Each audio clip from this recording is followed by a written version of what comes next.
Hi friends! Welcome to our channel. Topic వచ్చి AP 10th class supplementary exams సంబంధించి మనకు results అయితే ఎప్పుడు రిలీజ్ చేస్తారంటే ఎంతోమంది స్టూడెంట్స్ వెయిట్ చేస్తున్నారు. సో, దానికి సంబంధించిన ఒక క్లారిఫికేషన్ అయితే ఇస్తాను ఎప్పుడు రిలీజ్ చేస్తారనేది. సో, అంతకంటే ముందు మన ఛానల్ ఎవరైనా ఫస్ట్ టైం విజిట్ చేస్తుంటే సబ్స్క్రైబ్ చేసుకోండి. మన ఛానల్‌లోని 10th క్లాస్ సప్లిమెంటరీ ఎగ్జామ్స్ సంబంధించి రిజల్ట్స్ అయితే ఎప్పుడు రిలీజ్ చేస్తారు దానికి సంబంధించి ఎటువంటి చిన్న అప్డేట్స్ ఉన్నా సరే మీకు ఫస్ట్ ఈజ్ ఫస్ట్ ఇన్ఫార్మ్ అయితే చేయడం జరుగుతుంది. సో, కొత్తగా విజిట్ చేసిన వెంటనే సబ్స్క్రైబ్ చేసుకోండి. వీడియోని లైక్ చేశారో లేదో ఒకసారి చూడండి.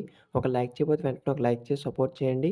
ఎంతమంది రిజల్ట్స్ కోసం వెయిట్ చేస్తున్నా ఒక లైక్ చేసి సపోర్ట్ ఉంటుంది. సో, మెయిన్‌గా అయితే మనకి యొక్క రిజల్ట్స్ అయితే ఎప్పుడు రిలీజ్ చేస్తారని చాలామంది అడుగుతున్నారు. సో, మీ యొక్క పేపర్ కరెక్షన్ కూడా ఆల్రెడీ స్టార్ట్ చేయడం అయితే జరిగింది టుడే నుంచి అయితే. సో, ప్రతి ఒక్కరు కూడా పాస్ చేయడానికే చూస్తారు. ప్రతి ఒక్కరు కూడా పాస్ అవుతారు. సో, మనం మెయిన్ చూసుకుంటే గనక మీకు మ్యాథ్స్ పేపర్ తప్ప మిగతా అన్ని సబ్జెక్ట్స్ పేపర్ అయితే ఆఫ్‌లైన్ అయితే కరెక్షన్ చేస్తారు. ఒక్క మ్యాథ్స్ పేపర్ అనేది మీకు ఆన్‌లైన్ అయితే కరెక్షన్ చేయడం జరుగుతుంది.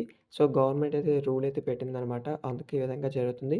సో, మీరు ఆల్రెడీ చూడొచ్చు మనకు ఈనాడు న్యూస్ పేపర్‌లో కూడా ఆన్‌లైన్‌లోని 10వ తరగతి గణితం పేపర్ మూల్యాంకనం అనేది మనకి ఇవ్వడం జరిగింది. సో, ఇదనమాట మనకు మెయిన్‌గాను. ఇంకేమైనా డౌట్స్ ఉంటే కామెంట్ చేయండి. మన ఛానల్ ఎవరైనా ఫస్ట్ టైం విజిట్ చేసి సబ్స్క్రైబ్ సపోర్ట్ చేయండి. వీడియోని లైక్ చేయవచ్చు. ప్లీజ్ లైక్ చేయండి. వీడియోని ఫ్రెండ్స్‌కి కూడా షేర్ చేయండి. మనకైతే సప్లిమెంటరీ సంబంధించినటువంటి చిన్న అప్డేట్స్ మీకైతే ఇంటిమేట్ చేయడం జరుగుతుంది. Thanks for watching this video. Have a nice day.